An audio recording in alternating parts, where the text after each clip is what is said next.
The Bible tells the story of Goliath, a giant warrior who struck fear into the hearts of the Israelites. Picture this: a man over 9 feet tall, decked out in heavy bronze armor, wielding a spear as thick as a tree trunk. He was a one-man army, an intimidating force to behold. Goliath wasn't just big, he was well-equipped. His armor weighed over 125 pounds, and he had a shield bearer to boot. This guy was serious about combat and wasn't afraid to show it. Every morning and evening, for 40 days straight, Goliath would march out and taunt the Israelites. He'd challenge them to send their best warrior to face him, one-on-one, with the fate of the entire army hanging in the balance. It was a bold move, and it worked.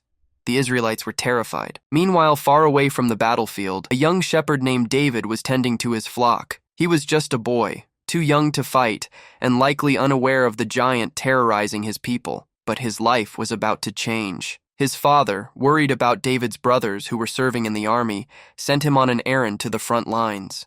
Little did he know that this simple task would lead David straight into the path of the mighty Goliath. David, eager to see what was happening, ran to the front lines, leaving his supplies behind. He found his brothers amidst the chaos, just as a booming voice echoed across the valley. Everyone around him scattered in fear as the giant Goliath emerged, spewing threats and insults. This was David's first encounter with the Philistine champion, and he was furious. For 40 days, this brute had been taunting the Israelites and mocking their God. David couldn't stand for it. He asked the men around him what would happen to the person who defeated Goliath, and they explained the reward. But David wasn't interested in riches or fame. He wanted to defend his people and his God. With newfound determination, David sought an audience with King Saul. Despite his youth and inexperience, he insisted on facing Goliath. He recounted how he had protected his sheep from lions and bears, trusting that the Lord would deliver him from this giant too. Saul, impressed by David's courage, offered him his armor and weapons. But David, unused to such heavy gear, declined. Instead,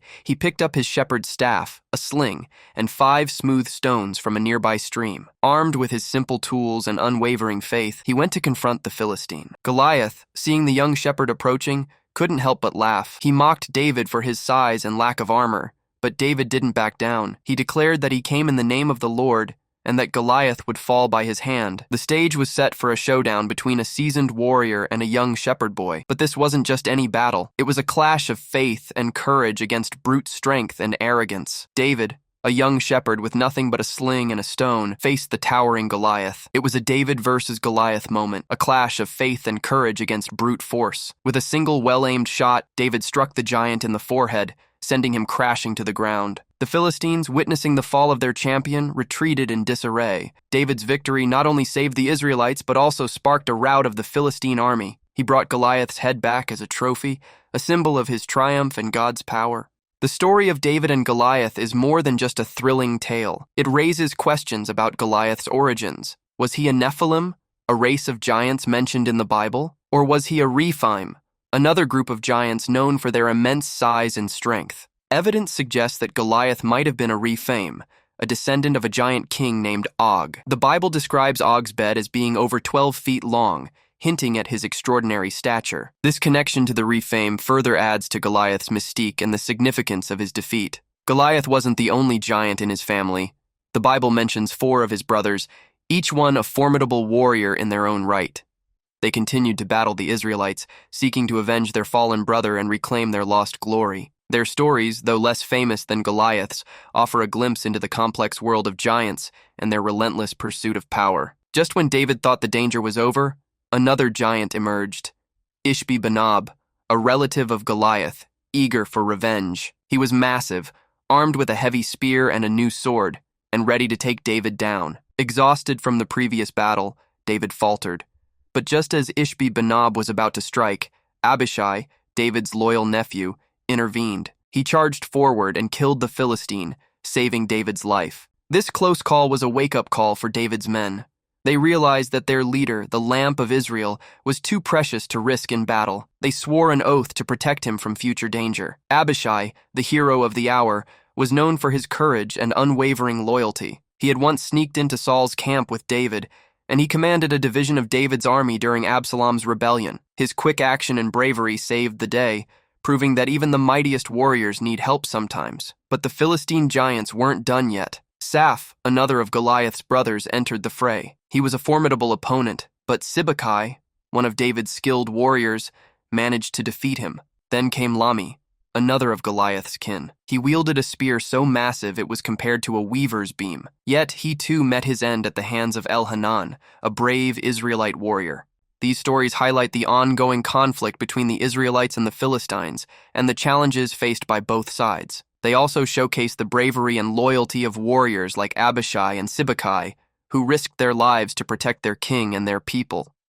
These victories showed that Israel could overcome great enemies, even without David personally leading the charge. A new generation of leaders arose, inspired by David's example and empowered by their faith in God. The defeat of Goliath's brothers served as a powerful reminder that strength and size don't guarantee victory. It was a testament to the Israelites' faith and trust in God, who ultimately guided them to triumph over these seemingly insurmountable obstacles. One of Goliath's brothers, unnamed in the Bible, is described as having 6 fingers on each hand and 6 toes on each foot. Despite his imposing stature, he was defeated by Jonathan, David's nephew. This victory taught a valuable lesson about humility and the true source of strength. The Bible often portrays giants as enemies of God's people, who are ultimately defeated. Their existence served as a test of faith for the Israelites, and their downfall reaffirmed the power of God over any adversary. Just as David and his men faced multiple giants, we too may encounter recurring challenges in our lives. The story of Goliath's brothers teaches us about resilience and the importance of perseverance in the face of adversity. David's legacy wasn't just about his own victories, it was about empowering others to achieve their own triumphs. He inspired and trained a new generation of warriors who continued to fight for their people and their faith even after he was gone. The victories of David and his men not only brought immediate relief, but also laid the groundwork for future successes, such as the prosperous reign of Solomon. Their accomplishments remind us that our actions today can have a lasting impact on those who come after us. Genesis 6:1-4 is a fascinating passage that often sparks curiosity. It tells of a time when sons of God took human wives and had children with them, resulting in a race of giants called Nephilim. This mysterious union has led to many interpretations and theories. One possible explanation is that these sons of God were fallen angels who rebelled against God. They saw the beauty of human women and, driven by their own desires, chose to intermingle with them. This unholy union resulted in offspring who were not fully human, but rather a hybrid of angelic and human nature, the Nephilim. The Bible doesn't explicitly state Satan's motives, but we can infer his intentions. By corrupting the human gene pool, he may have aimed to thwart God's plan for salvation. If all of humanity became tainted, the promised Messiah, the seed of the woman, couldn't be born. God, witnessing the increasing wickedness of mankind, decided to wipe the slate clean with a flood. Only Noah and his family, who remained faithful, were spared. The fallen angels involved in this unholy union were punished, ensuring they could never repeat their actions. The phrase, "My spirit shall not abide in man forever," signifies a turning point in God's relationship with humanity. It's a reminder that God's patience, while vast, isn't limitless.